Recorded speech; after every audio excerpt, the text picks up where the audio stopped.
Hello students, in this video I am going to explain you about direct and indirect variation. Direct and indirect variation is also called inverse proportion and direct proportion is also called direct variation. तो नाम से आप लोग अलग नहीं समझिएगा, direct variation भी कहीं पूछता है, कहीं डायरेक्ट प्रोपोर्शन भी पूछता है। अब डायरेक्ट प्रोपोर्शन को समझते हैं हम लोग। सबसे पहले क्या होता है डायरेक्ट प्रोपोर्शन। अब एक नया नाम है आप लोगों के लिए, एक नया चैप्टर है, इसको समझते हैं क्या होता है डायरेक्ट प्रोपोर्शन। आप लोग आगे क्लास में पढ़िएगा कि फिजिक्स में भी डायरेक्टली प्रोपोर्शनल कुछ क्वांटिटीज होते हैं, ठीक उसी तरह यहाँ पे देखिए दो क्वांटिटीज यदि डिफिनेशनली हम लोग इसको जानेंगे, in two quantities if one is increased then other is also increased, that is known as direct variation or direct proportion. How can this show? Let us see that x and y, here two quantities. अब late कीजिए कि x में number of pens है, मान लीजिए ये number of pens है, मतलब कलम की संख्या, ये कॉस्ट है। अब मान लीजिए एक पेन का कॉस्ट 5 रुपया है, दो पेन का कॉस्ट क्या होगा 10 रुपया। मान लीजिए 5 पेन का कॉस्ट क्या होगा 25 रुपीज, और 6 इसी तरह 7 का क्या होगा 35। अब हम इसको कैसे प्रूव करें कि ये डायरेक्ट प्रोपोर्शन में है। तो देखिए एक का यहाँ क्या नंबर ऑफ पेन्स x, यानी एक क्वांटिटीज है कि कलम का जो नंबर से बढ़ रहा है, 1 फिर 2 फिर 3 4 5 6 7 इस तरह बढ़ते जाएगा। इसका कॉस्ट कैसे होता है, एक कलम का दाम 5 रुपया है तो दो कलम हम लेने जाएंगे तो कितना लेगा, हमसे डबल लेगा, तो यानी कि 10 रुपया। तो हम क्या देखते हैं कि एक क्वांटिटी x जैसे जैसे इंक्रीज होता है तो y भी इंक्रीज हो रहा है। That is explain the definition, ये एक्सप्लेन कर रहा है डिफिनेशन कि one is increase and other is also increase and one is decrease other is also decrease. How, देखिए 7 का वैल्यू 35 या कॉस्ट 5 यहां से यहां डिक्रीज हुआ, 5 का 25, 5 से 2 पेन्स का कॉस्ट क्या हुआ 10। देखिए जैसे जैसे घट रहा वैसे वैसे ये भी वैल्यू घट रहा, ये कैसे कैसे बढ़ रहा वैसे वैसे इसका वैल्यू बढ़ रहा। एक चीज इसमें और चीज देखते, देखिए इसको इंटू कीजिए, 5 1 जा 5, 10 2 जा 20, 25 5 जा 125।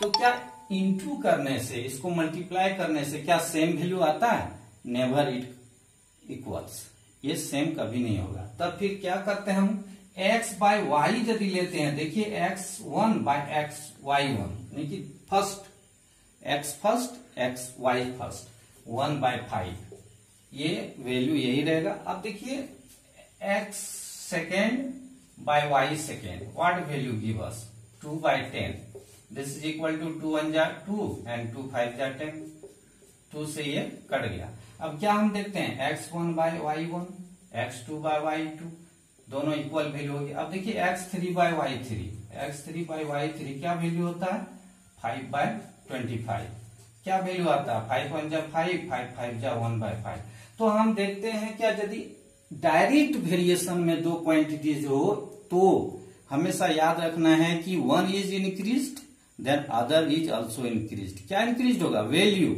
If one's value is increased and other value is also increased.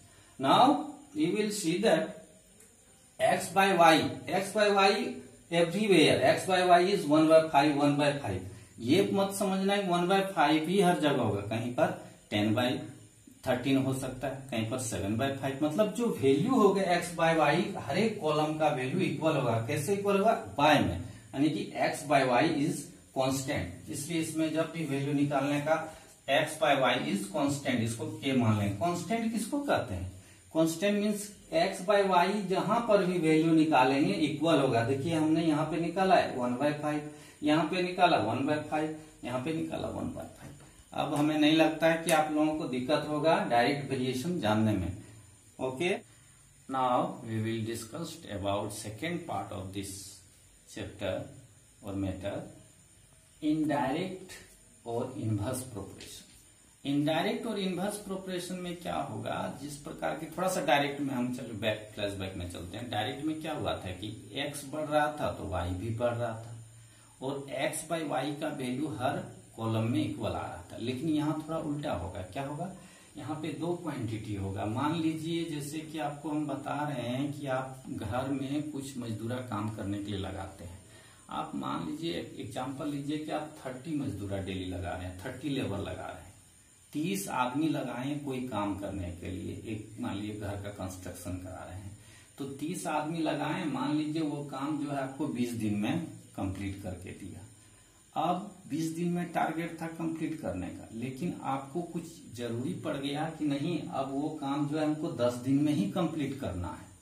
20 दिन का आप टारगेट लेके चल रहे थे, स्टार्टिंग शुरू करने वाले थे, लेकिन नहीं अब कुछ ऐसा कंडीशन आ गया कि नहीं 20 दिन नहीं हम 10 दिन में ही कंप्लीट करेंगे। तो क्या होगा, आप जो है यहाँ पर क्या है नंबर ऑफ डेज, ये time taken in days, time in days, ये दिन में कितना समय ले रहा है, और ये हो गया number of worker, number of worker.